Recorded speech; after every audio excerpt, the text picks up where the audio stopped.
Ma, kumusta ko nga pagkaanak sa imo? Buotan ka nga pagkaanak, manggihuna-hunaon ka sa mama ug papa ug mga igsuon. Kanus ata ka last na palipay o napaproud?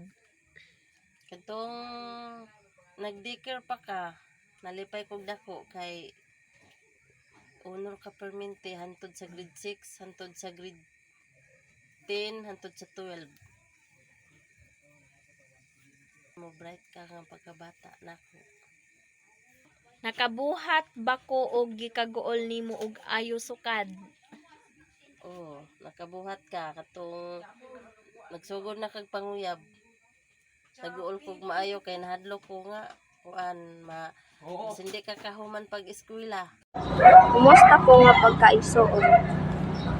Kang ate, nakita na ko kang ate nga buotan siya tapos hardworking. Sige, kuan grade 6 to grade 12, working student din na siya.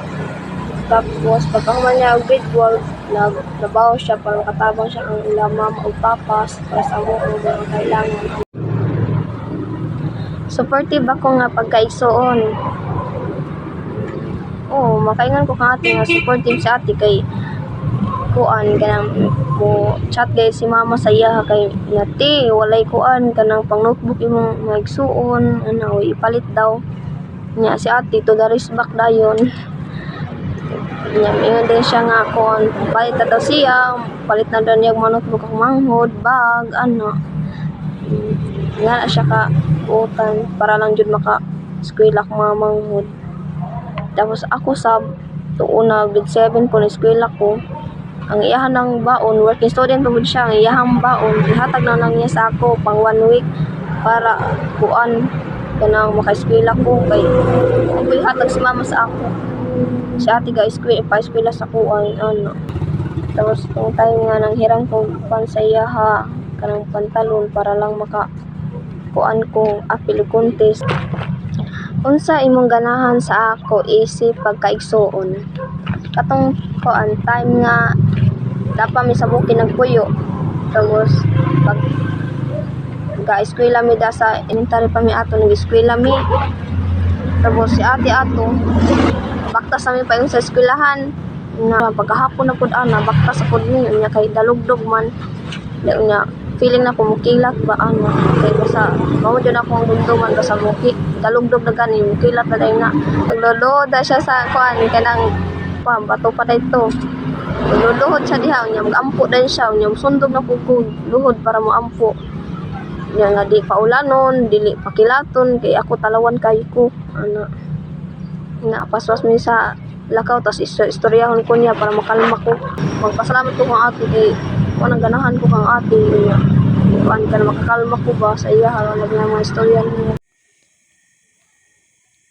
Sang, kumusta ko nga pagkaamiga sa imo? Si Aisa kay kuan kanang buotan kay siya nga pagkaamiga tapos okay siya nga pagkaamiga kay sa tanan nga ako pong nagian sa kinabuhi kanang ako mga trials mga kaguol usahay masultian ako siya unya maminaw siya tapos mutuod jud ko nga kanang ang tinuod nga higala magpakita gugma sa tanang panahon ug siya igsuon kasaligan panahon sa kalisdanan kay si Aisa mong good proven na nako siya nga pagkaamiga kay childhood friend nako siya niya kanang wala ko niya gipasagdan atong mga panahon nga nako sa lowest part sa amo ang sa akong kinabuhi naa siya para muhilak sa ako kauban niya napod siya para mukatawa o siya ang kanang amiga nga kanang dili masuya sa imo kun dili siya ang amiga kanang mo hatag og support nga kana gulang ana day kung makaayo sa imo kanang buhata lang ingan na siya nga pagkaamiga so mapasalamaton jud ko nga naamiga nako siya.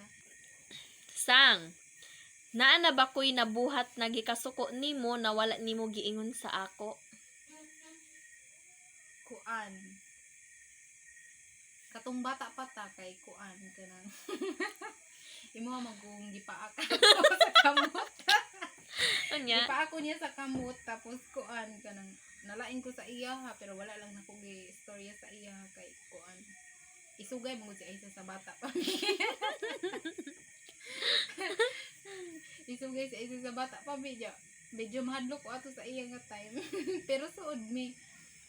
Tapos sa kuan pagdagko pud namo kanang murag maka-adjust ra man pumi sa among batasan. So far sa among panag-uban sa trabaho or bisag na sa mi mag-uban, wala naman koy kanang nasuko ko nga wala ko gikuan sa iya.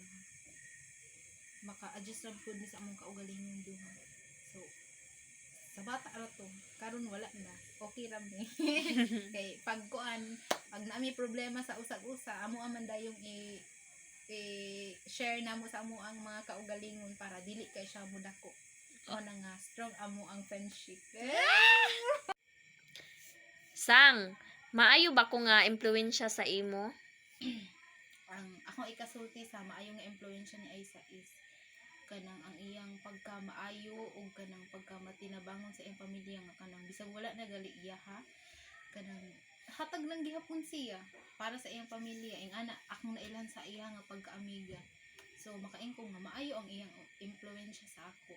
Tapos kuan maayo pud siyang impluwensya sa trabaho kay nagkauban naman pud mi sa trabaho kapila na nga higayon.